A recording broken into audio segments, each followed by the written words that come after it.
दादा अवघडे, राहणार सातारा, यांना 2025मध्ये अन्ननलिकेचा कॅन्सर असल्याचे समजले. त्या काळात त्यांना अन्न गिळताना त्रास होणे, वजन कमी होणे, अशक्तपणा जाणवणे अशा अनेक समस्यांना सामोरे जावे लागत होते. त्यांनी विविध प्रचलित उपचार घेतले. दर 15 ते 20 दिवसांनी केमोथेरपी सुरू होती. मात्र त्याचा मोठा त्रास सहन करूनही त्यांच्या प्रकृतीत अपेक्षित सुधारणा होत नव्हती. परिस्थिती इतकी गंभीर होती की उपचार करणाऱ्या डॉक्टरांनी त्यांना केवळ 6 महिन्यांची शाश्वती दिली होती. माझं नाव दादा बाळा अवघडे, 31/1/79 जन्मतारीख, राहणार सातारा. अन्ननलिकेचा मला कॅन्सर झाला होता. पूर्ण हाडामध्ये मुरलेला होता. मला 6 महिन्याची गॅरंटी दिली होती. मला हा आजार 2025 पासून झाला आहे. जेवण करताना मला त्रास व्हायचा खूप, अत्यंत खूप. असं वाटायचं की माझा जीव जातोय काय, असं व्हायचं मला. केमो केलं की मला पाय दुखायचं, मला त्रास व्हायचा, उलट्या व्हायचे. असं वाटायचं की पायावर दगड घालून घ्यावा, असे खूप मला त्रास व्हायचा. त्यांच्या मार्च 2025च्या सीटी चेस्ट स्कॅन रिपोर्ट्सनुसार डिस्टल थोरासिक इसोफॅगसचे जीई जंक्शनमध्ये 2.1 सेंटीमीटर इतकी जाडी तर 7 ते 8 सेंटीमीटरपर्यंत पसरल्याचे दिसून आले.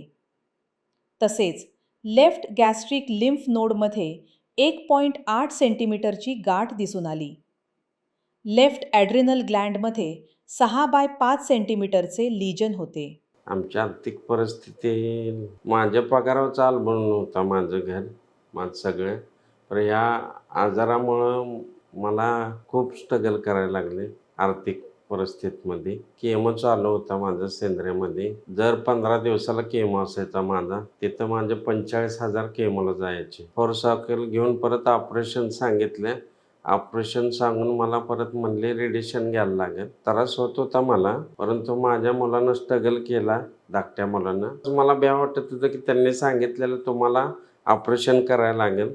अन्ननलिकेचा घेतला कॅन्सर. वेगळा असतं तर काहीतरी लक्षणे वेगळे आले असते, पण सेम निघाल्यामुळं त्यांनी सांगितलं की तुम्हाला ऑपरेशन करायला लागेल.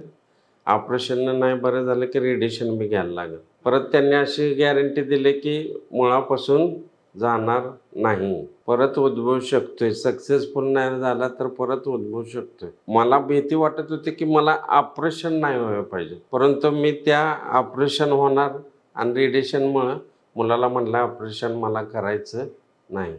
माझा मुलगा कोल्हापूरमध्ये आला, मॉडर्न होमिओपॅथीमध्ये गाठ घेतली.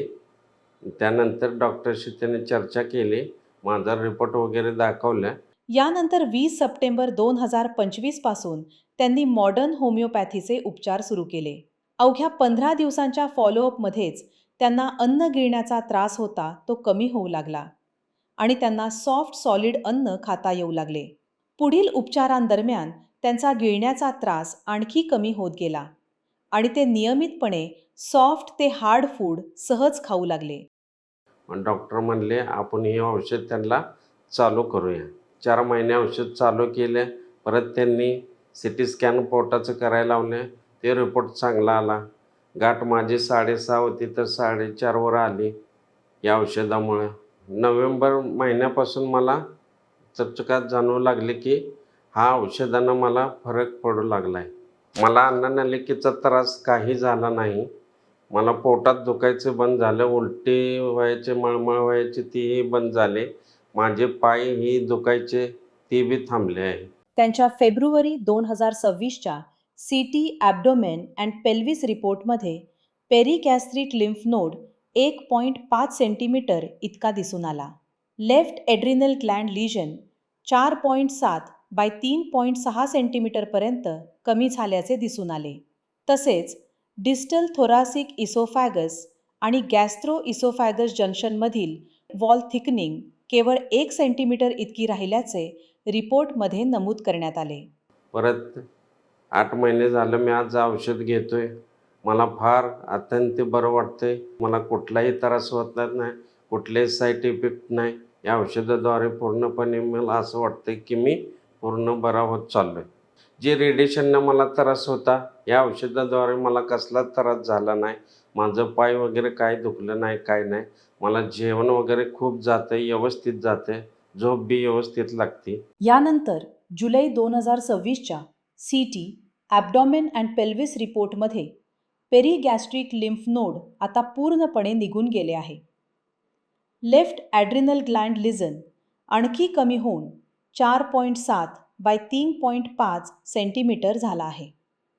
विशेष म्हणजे आधी दिसणारे डिस्टल थोरॅसिक इसोफॅगसचे वॉल थिकनिंग आता पूर्णपणे बरे झाले आहे. या औषधाबद्दल मला सुरुवातीला काही शंका वाटली नाही, काय नाही. मला या औषधामुळं कुठलाच साईड इफेक्ट त्रास झाला नाही का काय नाही. माझी शारीरिक मानसिकता व्यवस्थित सर्व काही पूर्णपणे व्यवस्थित चाललेलं आहे. आज दादा अवघडे यांच्या प्रकृतीत लक्षणीय सुधारणा झाली आहे. यांना अन्न गिळण्यास आता कोणताही त्रास होत नाही. त्यांचा अशक्तपणाही कमी झाल्याचे जाणवले. ते आपली दैनंदिन कामे सहजपणे करू शकतात, स्वतःच्या आयुष्याचा आनंद घेऊ शकतात आणि आत्मविश्वासाने जगू शकतात. एकेकाळी गंभीर आजारामुळे निराशेच्या छायेत असलेले दादा अवघडे आज अधिक निरोगी, समाधानी आणि आनंदी जीवन जगत आहेत. आत्ता रिपोर्ट काढलेले माझे सर्व नॉर्मल आहेत. आत्ता माझे आरोग्य पूर्णपणे उत्तम आहे. तर कोणताही गंभीर आजार असल्यास मॉडर्न होमिओपॅथीला अवश्य भेट द्या.